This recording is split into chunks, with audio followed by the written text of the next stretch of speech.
C'est la République du Burundi. Gouvernement parent, gouvernement travailleur, slogan simple et compréhensif, n'est-ce pas?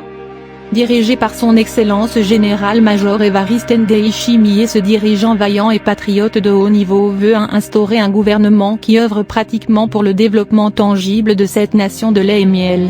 Un gouvernement qui se soucie de son peuple. Un gouvernement littéralement comme une mère et son fils. Un gouvernement littéralement travailleur. Un gouvernement contre la paresse. Un gouvernement contre toute forme de corruption, d'injustice et autres pratiques qui écrasent le bas peuple. Un gouvernement engagé à la lutte contre la pauvreté. Son Excellence Général-Major Évariste Ndayishimiye veut lutter contre la faim. Il l'a déclaré. Chaque bouche doit avoir à manger, et cette finalité sera atteinte grâce à la valorisation du sol et de l'agriculture. Signalons que l'agriculture forme la base vitale de la majorité des Burundais. Il veut ressusciter l'économie du pays à tout prix.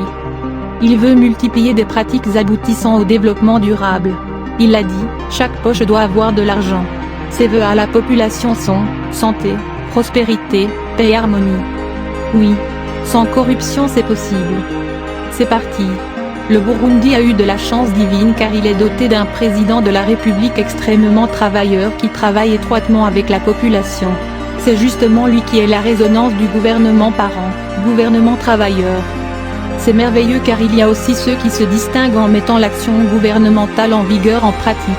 Il y a les plus ailés, ceux qui ne dorment plus déjà. Ce sont ces ministres assidus et vaillants, ces gouverneurs, administrateurs, militaires et policiers laborieux qui se donnent chair et âme. Ces dirigeants patriotes qui sont toujours là pour le peuple. Ce sont ces élus qui nous relatent de leurs travaux sur leur compte Twitter. Le monde actuel est purement technologique. Blague ? Le Burundi nouveau de 2020-2027 peut être défini comme un gouvernement qui se soucie de son peuple. Un gouvernement mère-fils. Un gouvernement travailleur. Un gouvernement contre la paresse. Un gouvernement contre toute forme de corruption, d'injustice et autres pratiques qui écrasent le bas peuple. Un gouvernement engagé à la lutte contre la pauvreté. Que c'est que tu es en train de faire pour aboutir à toutes ces finalités ?